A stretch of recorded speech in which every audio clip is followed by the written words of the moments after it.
Yes, based off of exactly. Polo's crazy singles run in doubles. It's funny, not a lot of people know that, and yet, that Yeah. is just factually correct.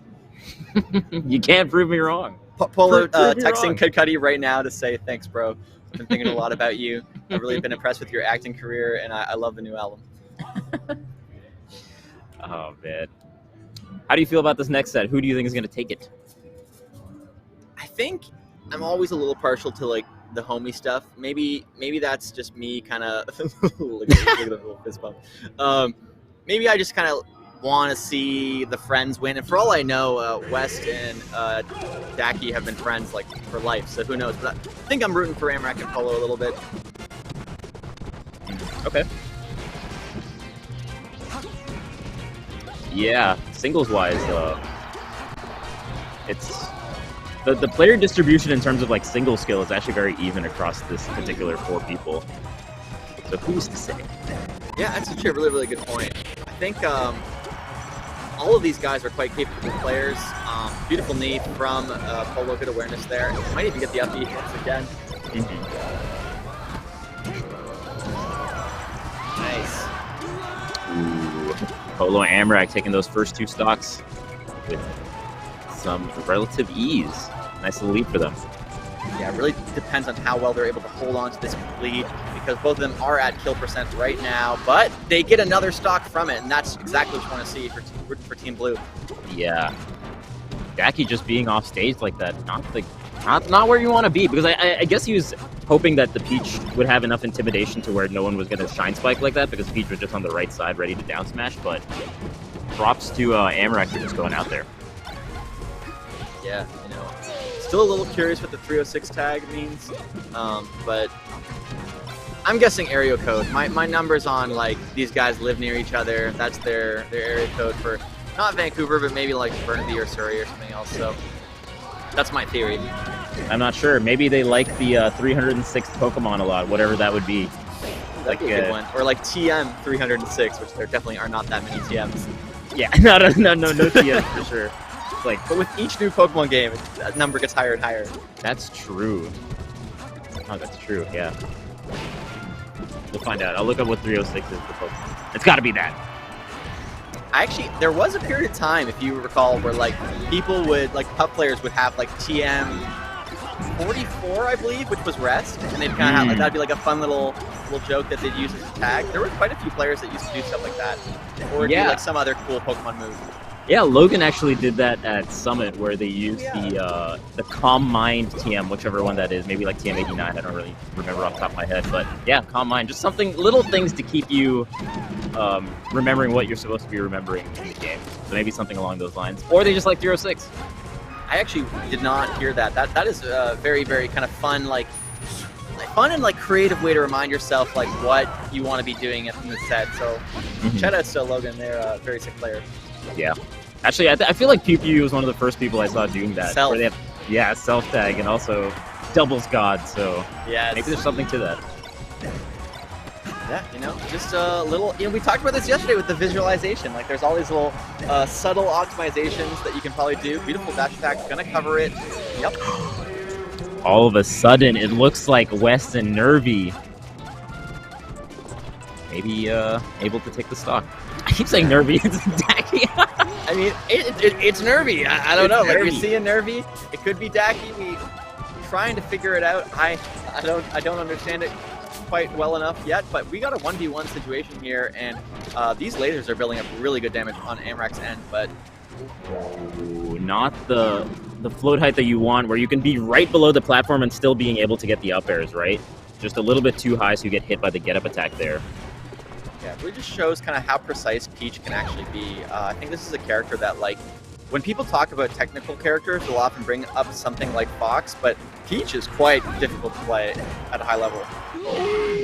What? And West? No, I completely agree. Yeah, Peach definitely has a lot of technical stuff that you can flesh out. But I really like the way that West was reading the jumps with neutral air. We see him try to do that on the right side during the little grab sequence, and then actually ends up getting it on the left side during the edge guard. Definitely. That's cool. I like a lot of times Peaches have to go for reads like that because they don't have the speed really to get a lot of these kind of true combos, quote unquote. So they put themselves in positions where they get these huge reads, and that's how I'm working out for Wes. Yeah, it's definitely like, I think a misconception, especially with like lower level players, that you absolutely cannot react to everything in every situation. And if you're Peach, you often can't react to like more than one or two options. So you do have to go for reads. Nana just sitting there chilling. Wait, we have an Ices on screen. What is going on? So Wes switching to Ice Climbers, I want to say, right? Yes. That's interesting because it looked like the Peach was doing fine. I guess it's stage dependent, right? Just not comfortable with Peach FD in a teams kind of setting. Which is strange because like Peach likes FD because of the chain grab, of course, and that's not applicable here. But right. Like Icy's kind of likes the like the wobbling or the handoffs, which isn't doesn't apply here either. So right. I don't know. This team tournament has been just been messing with my mind. There's so many things so many character swaps, so many tag changes. I don't know what's going on anymore here at Pinnacle, man. Yeah, definitely. The tag swaps alone are certainly confusing, but blue team doing a good job. If they can grab this edge guard, that'll be big, and they do end up doing that. Yeah, I mean, what you're saying makes a lot of sense. I mean, there's just not going to be huge combos, huge Ice Climber-esque combos in this kind of setting, right? And Falcon actually really enjoys fighting against Ice Climbers, especially in situations like this where Nana's just lagging behind. You get so much here. Knee is just so good against Ice Climbers. Like, you can just use it to break them up so effectively. It's such a strong kill option as well. You can kind of just spam it. I think he was considering the up B there on Nana, but opting to save his teammate instead and kill Nervy in that situation. Potentially does not close out the edge guard, though. Oh, nice. Messing up with the lightning, but you have enough time before the Ice Climbers get back to close it out. And wow, Polo still at 4 stocks. Did Amrak and Polo have a game, right? Did they win that last game? No, I think Wes and Nervy won that game. That's what I was saying, because it was the one-on-one with the Peach, right? And then he gets the right, yeah. And that was game 1. That was game 1. Oh man, you think you're thrown off? I have no idea where we are. Like I'm like, jeez. Are we in Canada? Where are we? Yeah, exactly. We're in Canada. What happened? Okay, right. Tex on the up B. Big moment, edge guard opportunity. Still kind of in a combo sequence, but looks like Amrak might be able to make something of this. Doesn't end up getting its reversal in the process. Wow.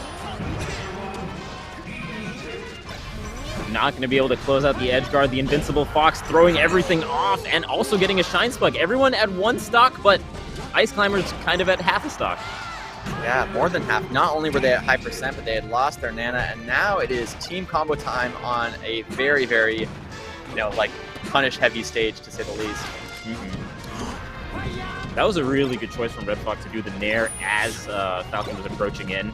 It seemed like he was going to go for the edge guard sequence, but wow. The Falcon has been really on point with comboing off of his teammate. Every single time there's any sort of pop-up, he immediately dashes in that direction, and then that gives him enough time to where he can kind of react to the DI and then get the knees that he's getting. But it's been happening very consistently. Definitely. All right. Good damage from Peach, opting to swap back away from the Ice Climbers. I didn't hate that decision. It didn't end up panning out, but like, it seems like what you were saying, like the rationale behind it, it makes sense. Mm-hmm. Mm-hmm.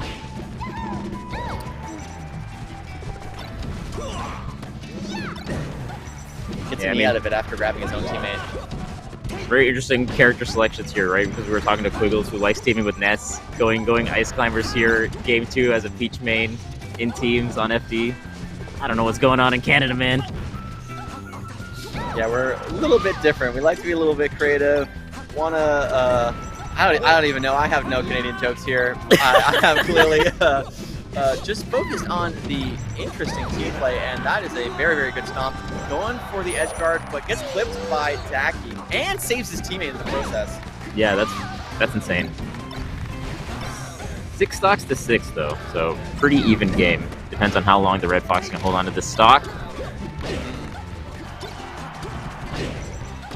Really really like they've been managing to kind of zone out the blue team very, very effectively. It feels like so often the blue team is isolated from their teammate. Wow, tries to do like a full space back air on Peach, trying to punish the down smash, but the range of that down smash was really solid, still being able to punish it. Both blue team off stage, making it back, and can you get the combo here? Polo! I really feel like that's one of the strengths of Polo I've seen so far, is like he'll turn a situation where he's in a disadvantage into an advantage. Like suddenly he gets this combo that you weren't expecting and often converts it into kills. It's definitely the sign of a very capable player. Yeah, and it's really important as Falcon in these in a teams match, right? Because Falcon hits so hard that getting like a double back air, getting a knee, getting an up air can make or break the team. Definitely. All right, you know, Dacky gonna wait for his teammate, kind of recollect and try to, you know, things are very, very even, so this is absolutely doable on their end, but who wins this 1v1 of the Foxes? Yeah. A lot of double stomps here coming from Polo in terms of how they want to combo. Just building up the percent, getting the stomp to knee. Right. Goes for the grab. Teammate not able to capitalize on it, doing trying to deal with the pressure of the Peach, but ends up getting an up smash anyway. Another 2-on-1 situation here. Just getting the grab into knee is so brutal. It kind of reminds me of Puff too. Yeah, no, it just has so much power, so much knockback growth. I think is one of its defining features. This is winnable. You know, you just need to knock the Falcon away, get the clean hit, and then all of a sudden you're in a 2v1 situation, or 1v1 situation once again. And you know, Dacky's really good, but I feel like they could have converted on that differently. Yeah, Yeah, I think so too. Go. The second time they were like, let's not play with our food. Let's just get this done. Because they could have gone just stomp knee, but it looked like what, stomp, re-grab, throw, trying to get like a back air with the Falcon's end. But when you get that second position with the high percent, you don't want to play with it. So they just end up getting the KO with the up smash, and they're up 2-1. Yeah, clearly the recent grind that they've been putting in for doubles specifically is paying off. Doing very well against a capable team in West and Nervy, aka Dacky. But, you know, that was very close. A couple things go their way, and Dacky and West come out winning that game. So I'm interested to see if they're able to turn it around.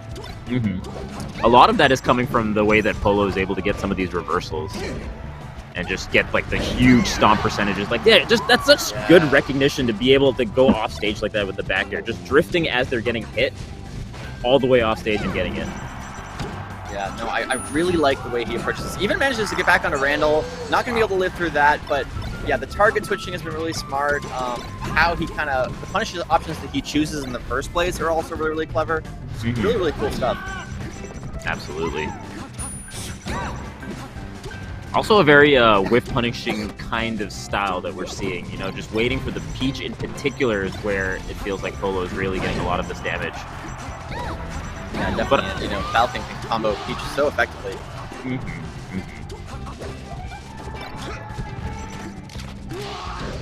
Oh. It's tech chase though.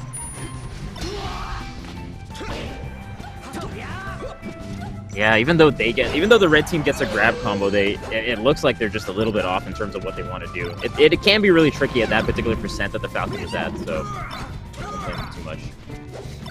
Yeah, even though there's potential for really, really kind of crazy optimal team combos, it's not always obvious. Melee is such a kind of dynamic game, and even just like a couple percent can kind of change an interaction. Oh, he was not expecting back for there. He Charlie Browned him. He's like, you think you're gonna need it? It's gone. The football's gone. Yeah, he's gonna go from Dacky to Nervy to Lucy. You know, it still works out. It's consistent with the tag structure. All right, what can West do now with this last stock with this 2-on-1? Oh. Oh, wait a minute. Yeah, it's something. The Falcon at high percent.